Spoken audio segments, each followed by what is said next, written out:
What's up, everybody? King of Fomo here, coming at you with a daily crypto update. So it has finally arrived. My KS3L journey has begun. So I'm going to run you guys through sort of what happened over the past, it's been about 2.5 weeks since the machine arrived on my doorstep, and I sent it out to liquid immersion miners, and now it is up and running, making about $279 a day. So let's go ahead and take a look at just the details in all of that. Hopefully I'll break this all down for you, and then I'll talk about a little bit about my projections for Kaspa, where I see it running in the future.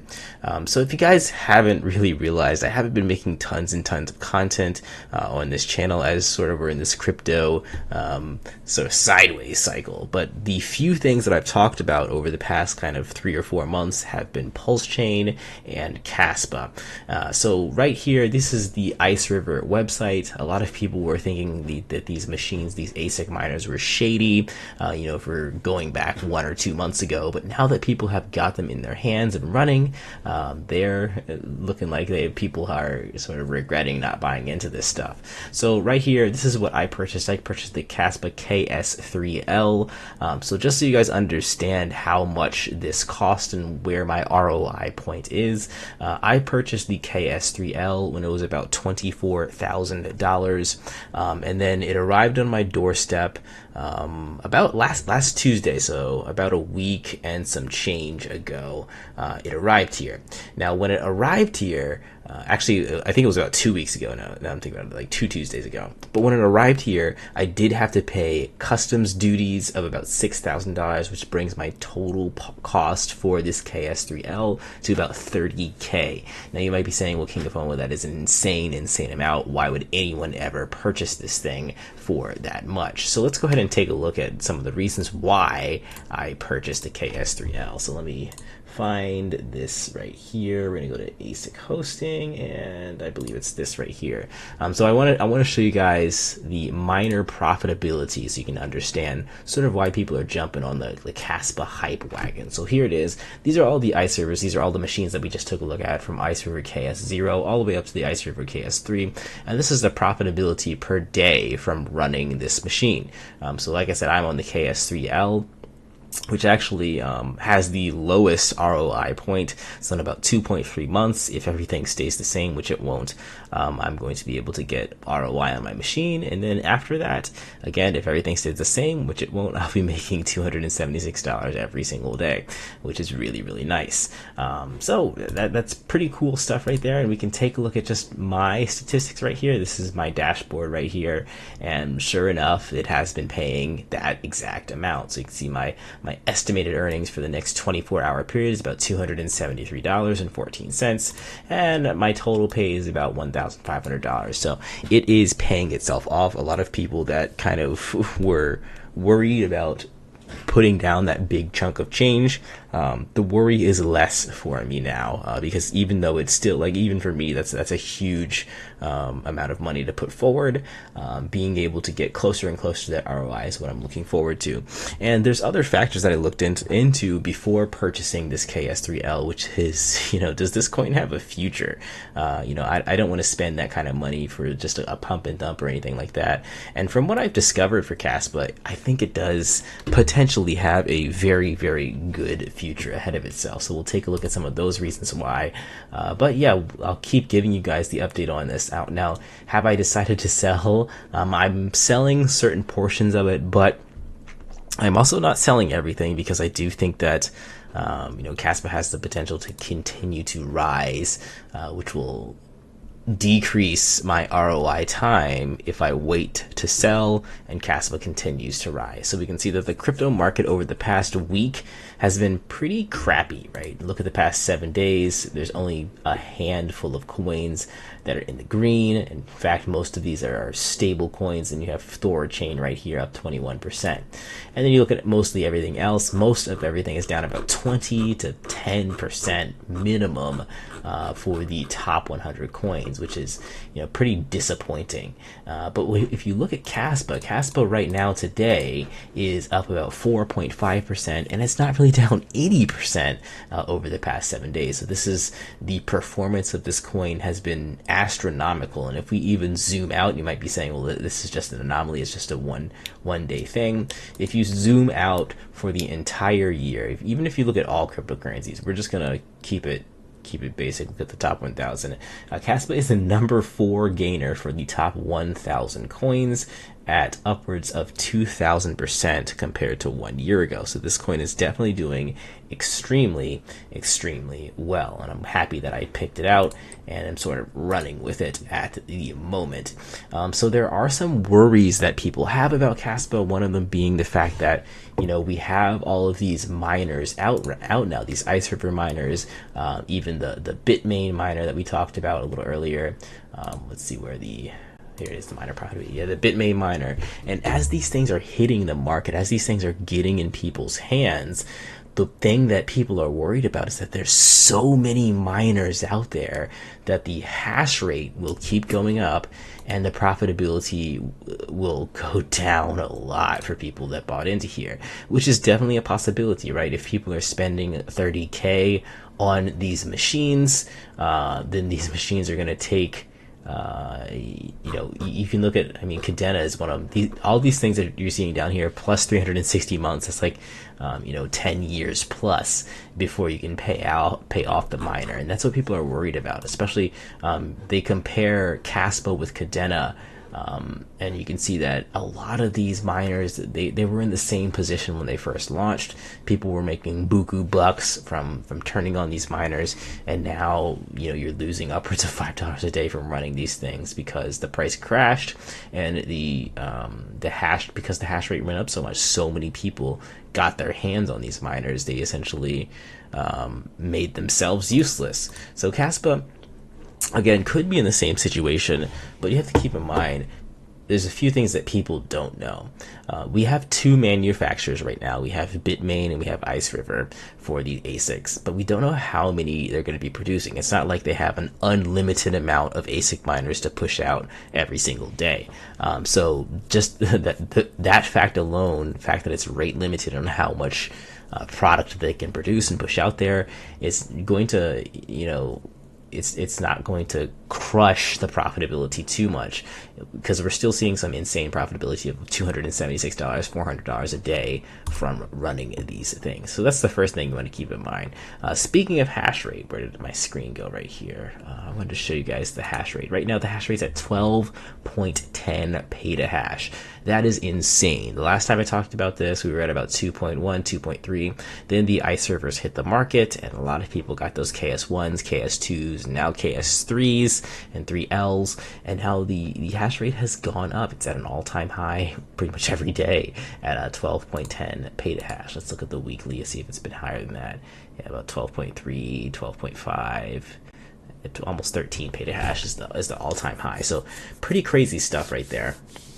But as this number gets higher, for those of you who are new to ASIC mining, I know a lot of people who watch my channel are not ASIC miner knowledgeable at all. But as this number gets higher, basically that means that the distribution of tokens is going to be more spread out through more pieces of pizza, more pieces of the pie, really, for one big pie. So that's something to keep in mind here. If you're thinking about, I missed the boat, let me go pick up an Iceriver right now, it is still something that you want to think about. If you're paying, $19,000 or $40,000 for these machines, mine took about a month, 30 days to arrive at my doorstep, and then it took another week and a half to send over to Liquid Immersion Mining, and then it took another 3 or 4 days to actually get activated, and everything working smoothly. So it took almost a month and 10 days, a month and 12 days to get the machine from the second I pressed order to the second it started mining. Now this turnover period is going to be a lot shorter if you have a setup in your house and you know how miners work. It can happen a little bit faster. But as you can see right now, even if people wanted to get these, they're sold out, right? Sold out. So you're sort of going to be rate limited. You have to be a little patient on when these things are going to be put out there, especially for these Icerivers, and even the Bitmains are currently sold out right now for people that are going to want to jump in on this network. So that means this hash rate that we took a look at right here might also slow down depending on if there's going to be more manufacturers or not. We have to wait until they're done being sold out and they have more product to ship out from both Iceriver and Bitmain. So sad news for people who do not have one of these machines, but good news for the people that do have the machines. And that means that this profitability number that they're looking at right now is not going to decrease too much, as the supply is not oversaturated quite yet.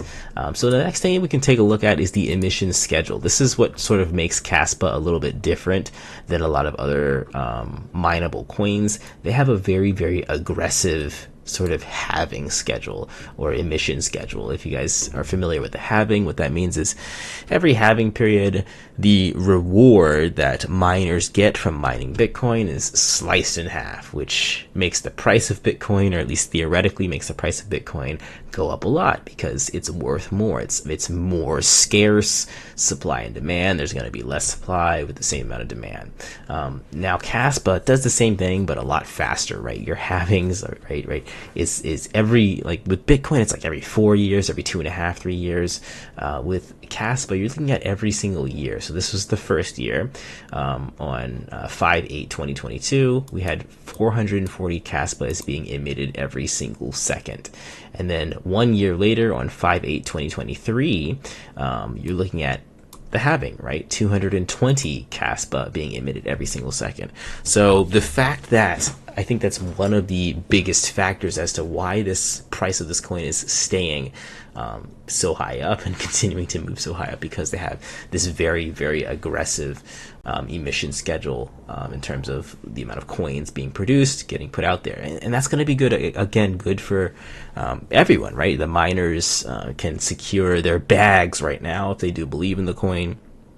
If they want to dump it to death, they can dump it to death. But to be honest, it's been a really crappy plan if you've been dumping it to death, since a year ago, since we saw that rise of about 2,000%. So interesting stuff right there. So right now we're sitting at about 821. So we are approximately right here, 184 coins per day. And then, in November 7th, soon here, we're going to look at 174 coins per day.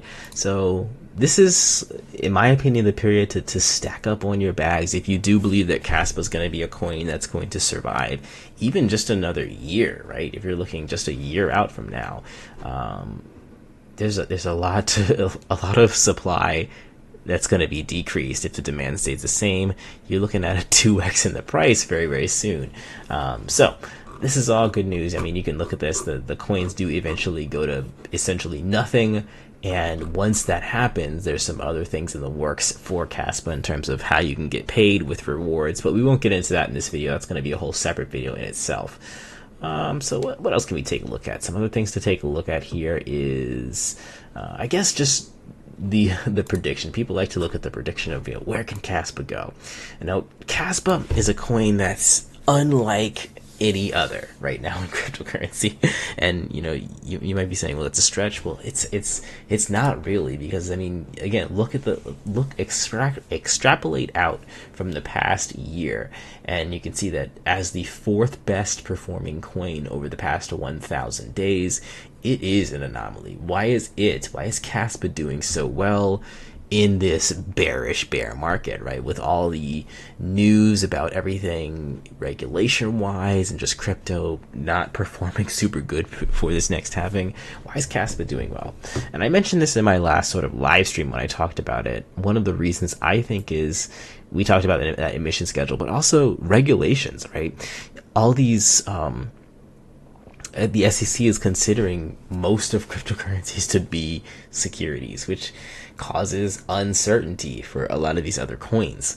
With Kaspa, it's hard to call it that, because Kaspa is pretty much the same thing as Bitcoin, right? You mine it using a machine. It has been fairly distributed. There's been no pre-mine. There's been no ICO. So it's really, really, really, really hard to call this thing a security. So in the regulatory sense, this is a very safe coin when you compare it to a lot of other coins. That doesn't mean it's perfectly safe. No, the SEC is obviously pretty insane when it comes to classifying things and wanting its piece of the pie, but nonetheless, it's got a lot of boxes checked that other coins don't in terms of the distribution for it. So I think that that's a major positive factor. A lot of people, they're just not afraid that the SEC or government regulators are going to do anything to it that they aren't doing to Bitcoin, right? So that, I think that's a huge positive. And if we look at this is what I'm going to end the video with right here, and maybe we'll talk more about it if you guys are interested. If we just look at some of the things right now, Kaspa is sitting at about, I think, 4 cents. So scrolling all the way down here, where Kaspa is about 4.5 cents, 43 cents right here. 4.3 cents. So some people are making the prediction of when Kaspa, I mean, the milestone numbers, obviously, when's Kaspa going to hit 10 cents? So if we look up here, I think 10 cents is definitely well within the achievable range. You're looking at rank 31 with a market cap of $2.1 billion. If Kaspa holds up, definitely, I do think that it can definitely hit $2.1 billion in a short period of time. And then you have your supermoon boys. If you think that Kaspa, I mean, it is sort of a coin. It has a coin in its own level, right? It's in its own league when it comes to competing with Bitcoin, and it has smart contracts and a lot of other like interesting stuff. It's an interesting crypto, and when I say interesting because if people adopt it, it can do crazy good stuff. Obviously, most of these cryptos in the top 100 are interesting, but people just aren't adopting it. And I think that with Ethereum, people have definitely adopted that. Bitcoin, people have adopted that. But most of these other cryptos, just not so much. So if people end up adopting Kaspa and say, oh, Kaspa, this is a little bit better than Bitcoin because it does smart contracts, it has privacy, it has a lot of decentralization in it. It's cheaper to create. It's more profitable to mine. If people start really running with that, if that snowball starts to roll pretty fast, then we can see Kaspa getting to be a top heavy hitter contender. We've seen it happen with other crappier coins like Terra Luna and a few others. So seeing Kaspa in the top 10 could put it at $1. You're looking at about 10-15x from right there. So that's something that I am pretty excited about. If Kaspa does that, then you're looking at, what I have right now. I'm just making this up. If Kaspa hits $1 or even 50 cents, based on what I've mined in the past week, you're looking at just 1 week's worth of mining is about 36K, if not, 15K or 18K right there. So that's why I'm thinking about not necessarily selling everything. But of course, as always, this could go sideways as well. This could go the same way as Cadena, especially if we have like some other big heavy hitter competition come out there, which is, I mean, it's going to be pretty tough to compete with something that is as successful as what Kaspa's doing right now. All right, guys, that's everything for today. I wanted to give you guys my update on my little journey with this coin. Let me know if this was interesting to you, or if you guys are jumping into any other stuff. I've sort of been, like I said, on this channel and just in my life, I've been de-risking in crypto over the past year. And I'm happy to say that, this is one of the ways that I'm, even though it's still what many people call high risk, it's my way of de-risking so things can be a little more passive over time. All right, guys, that is everything for today. Perhaps in my next video, I talk about Kaspa. I'll talk a little bit more about liquid immersion mining and what my experience is with them so far. Yeah, if you do want to jump into this and you live in like a high electricity cost state, or your house is not set up to run miners, which is, I mean, most houses are not, then these guys are definitely people that you might want to consider working with. All right, guys, I'll catch you in the next video. Maybe I'll expand that next video. Like, comment, subscribe. If you're not a member of Patreon, consider becoming a member of Patreon. Hopefully we'll get some value going here with Kaspa as the bull run continues. All right, I'll catch you guys in the next one. Peace out.